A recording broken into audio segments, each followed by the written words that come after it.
So, welcome to my presentation on the Tommy Survival Tour Show.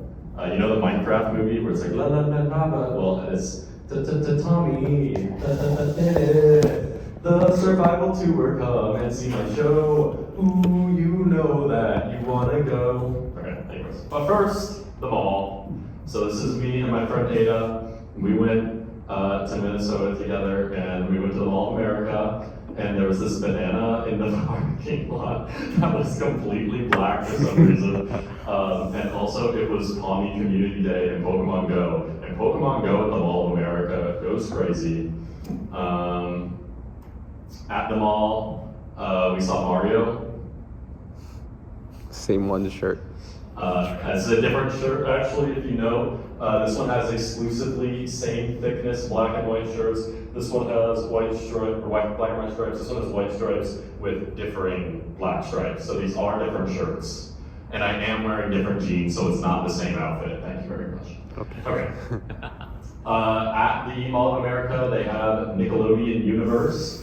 We rode the SpongeBob Rock Bottom Plunge Coaster. You can see us right here. It was a 3.5 out of 7. It was really short. It didn't really have much exemplary, but it was kind of mid. It was fine. Why not just say 5 out of 10? My ratings are out of 7, so you're not biased. So then we went to go to the show, and it was like kind of weird. Like we were downtown, but there was no one there except a bunch of homeless people. Yeah, the Church of Scientology was right next to the theater. Did he make a joke about that? What? Did he make a joke about that? He did not. He did not deviate from his script a single time, I think. Yeah, and then we turned the corner and there was some girl with like blue hair and pronouns. We were like, okay, we know we're in the right place.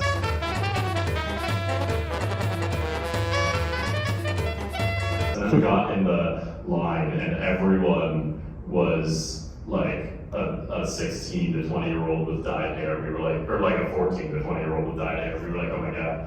I guess I forgot the audience is this like this. And we each had one don't White admit Claw. to anything illegal on this mic. Okay, that's fine. We both legally drank one White Claw, and the bar person almost killed Ada for the thing I described earlier. And then literally like it wore off. Dude, like halfway through the show, I was so nervous. Okay, so here's the crowd.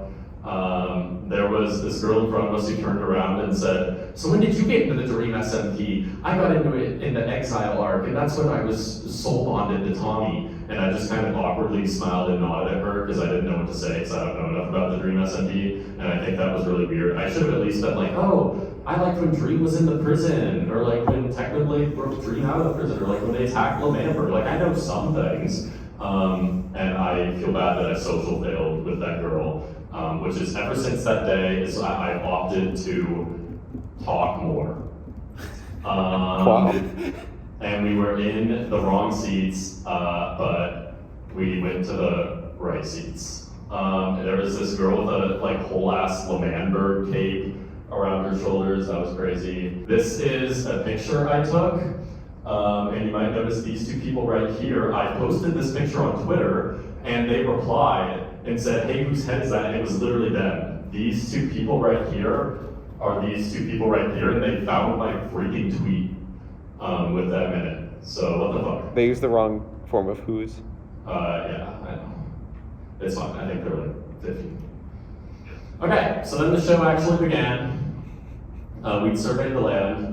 The first half of the show was actually like not half. It was only 25 minutes, and then there was an intermission for some reason. It was not funny at all. It was so bad. He went up on stage and he just did stand up alone, and he was just like rolling through bits, and none of them were good. Like there was one where the first one he went up on stage, the first joke.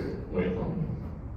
Okay, yeah, but this is him. It's like anytime he made a joke, he'd like do this pose where he was like, hey, I'm Tommy, and I'm white, or something like that, and it was like, I don't know what he's, it was just not funny at all. The second joke was about like bestiality. Like he started saying things about like doing things to a cat, and then like he kept like going like doubling down on it. Like, he was like, the things I did to that cat, I do not regret. In fact, I would do those things to that cat again. Isn't that like a Shane? So the thing is that I also thought that's what he was doing at first, but the Shane Dawson quote specifically is, I did not touch my cat, I did not fuck my cat, I did not come on my cat. He did not say those exact, like, if it was supposed to be a Shane Dawson joke, it was not clear enough. Like, he was just saying unrelated things about bestiality towards cats, which was a little odd. There was a time where he went up to someone in the audience and said, okay, we're gonna give this person here a panic attack. What's your name? My name's August. Okay, everyone scream at August. They give them a panic attack and everyone screamed at August. And then he said, August, how did that make you feel? Who is this person? And August said, well, I'm a theater kid, so it didn't really bother me. And then everyone in the audience cheered because they were also all theater kids. He really liked dads for some reason. There was a time, like, it was just after it, like, right after that, he was immediately like, okay, now I need 2 dads from the audience to make me fly. It's always been my dream to fly. And then, like, he got 2 dads to, like, pick him up and, like, carry him. And then he put him down and he immediately went to the next day. It was just, like, nonsensical, stupid shit after nonsensical, stupid shit. There was a time where he put his mic up to his head. He was like, this was another thing, where, like, he just finished flying and then he runs over. He's like, you know, if I put this mic up to my head, you can actually hear my every thought. And then he, you know, put it up to his head, and then a girl from the audience said, but there's not a thought in there, Tommy. Let's so that was go. awesome. Also, what's wrong with his foot in this picture? What is up with that? I have a question. Oh yeah, he kissed someone's dad too. There was some girl in the audience that screamed, I love you at some point, I guess. The girl in front of us kept making like hearts with her hands, like she would like anytime he was looking at the audience, so like you could try and see it, I guess. And he kept making this joke that was like, you know, I have this joke. I'm half white. My other half, also white. And I think it was like a reference, because everyone kept, is that a Tommy reference? It felt like he was referencing something because he made that joke like 10 million times throughout the show, and everyone kept cheering. So that's really sad to hear that's not actually a reference. Were there any laughs? What? Were they laughing or just cheering? I think it was like kind of a mixture. It's okay, we'll get into the audience reaction Okay, later. sure. What's pptfreebies.com? PowerPoint freebies. I don't know, random ass website we got that picture from. He kept doing this bit where he'd be like, and now I'm going to sing a song, and then the backing track would play, and he'd go,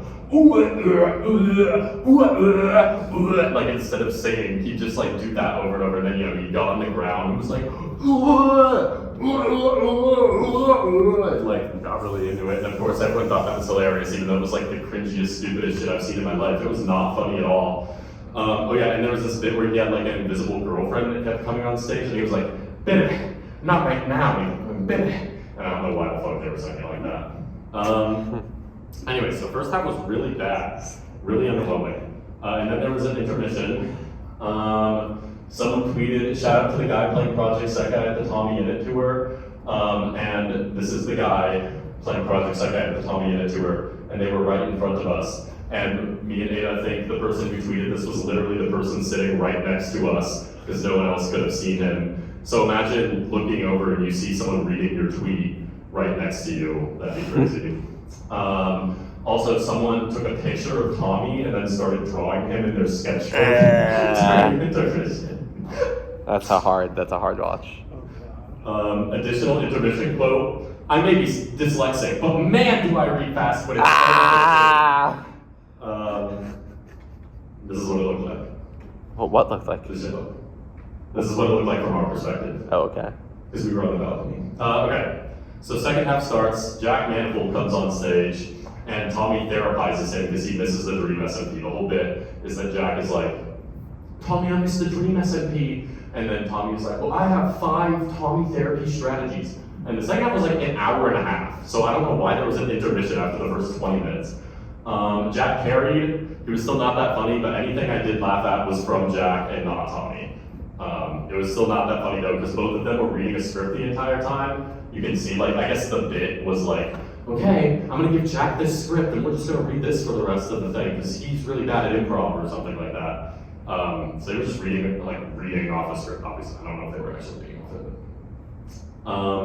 Tommy Innit fans, shut up! Because once the second half started, everyone got cranked up to 10 million, and they kept trying to yell stuff in response to what Tommy and Jack were saying. They were acting like a Twitch chat, and they were just like repeating the same things over and over and over again. Like there were multiple times where like Tommy would be like, okay, I'm gonna do this now, and then everyone in the audience would go, kiss, kiss, kiss. And there was a time where like Tommy hypnotized Jack, and then somebody would go, Jack, kiss him, like over and over again. The entire fucking audience was begging for them to kiss the entire goddamn time. What? I'm pretty sure. It was bad. Like it was boundary breaking, honestly. There was a point where Jack was like, I do not want to kiss him, like very plainly. What? Yes, there was a point where he looked at me, I was just like, I do not want to kiss him, like clearly to try and get people to stop, but they just kept going. And it wasn't even just that, they were like yelling other stuff, like they kept yelling, like there was a point where he was like, I've lost so much, and then everyone else was like, yeah, like your hair, bald, like stuff like that. Or It's actually a Twitch chat. like literally everyone kept like yelling. I'm trying to think like what else they yelled. It was like Tommy would say a bit, right? Or he'd be like, oh yeah, my baby is actually one of my fans, and then someone in the audience would yell like, I hope she's not a minor or something. Like, everyone kept like fucking just screaming shit like that to try and like add on to the bits. It was so cringe. And this got to a point where everyone was being so rowdy that after every single line, there was like a 5-minute cheer/laugh break because nobody knew how to control themselves. Like they wouldn't even wait for a punchline. It'd be a setup, and then everyone would cheer for 10 seconds, and then the punchline, and everyone would cheer for 10 seconds. Yeah. So the fans were starting something. I would not read that first one. There was a joke where Tommy was like, I never take no for an answer, or something. Some sort of something. And then he did actually make a joke about dating a minor fan, and the whole audience was like, boo, we're minors, don't date us, boo! The whole audience was like that. They made a lot of mental health jokes, like Jack would be like, oh, it's my depression, and then everyone in the audience would go, woo! Because they all love their mental illness. Everyone kept like babying Jack Manifold, like he'd be on stage like taking a breath or something, and then everyone in the audience would go, you got this, Jack, you can do this, I believe in you, Jack, like as if he's like a child and he needs to be babied.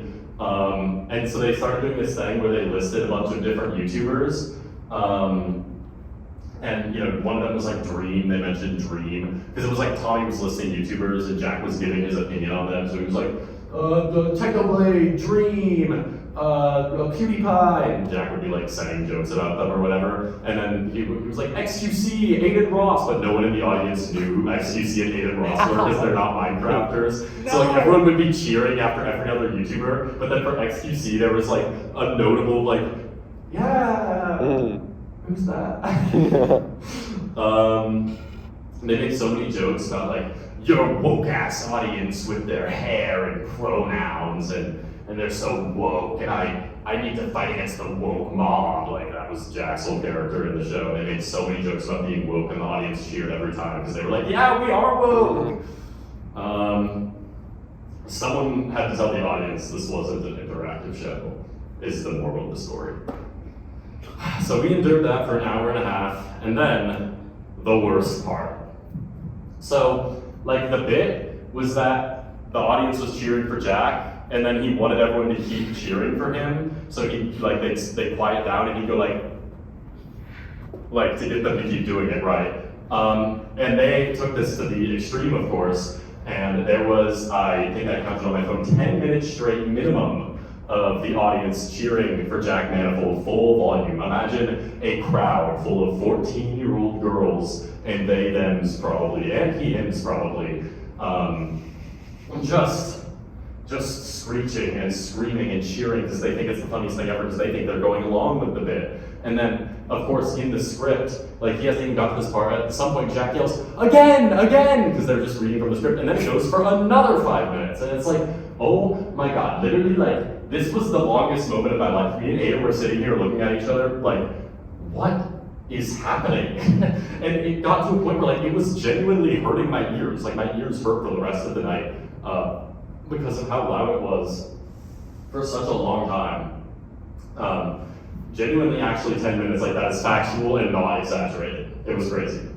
And then right after this, the show was ending and they turned on like a big disco ball that flashed lights in the audience's eyes. So it was immediately 10 minutes of screaming right into 10 minutes of light flashing in your eyes. Here's some thoughts. This person telling everyone to shut up and not interrupt the show. Another person telling everyone to shut up and shut up. Someone saying they're old because everyone was a child. Like, it wasn't just me and Ada who thought this. Like, the general consensus online from what we could find was that, like, people were like, oh my god, the audience needs to shut up. And that was the Tommy Innit Survival Tuber. Do you have any questions? I said questions. That's not over yet. Okay. No. No questions. Okay, that was the Tommy Innit Survival Tuber. Thank you for listening. Yeah.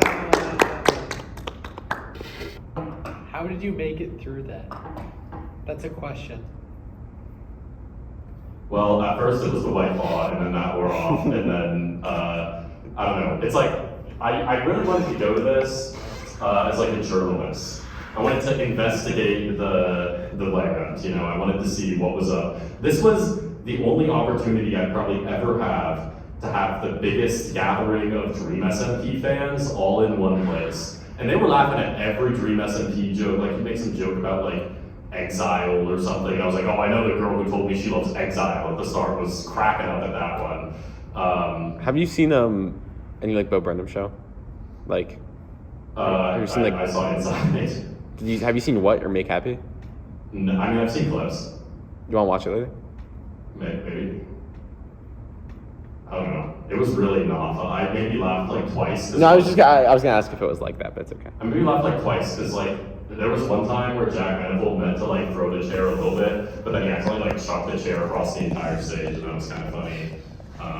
I don't even remember what else I laughed. It was really bad. I only got through it due to my journalistic integrity and my knack for seeking truth in a world of misinformation.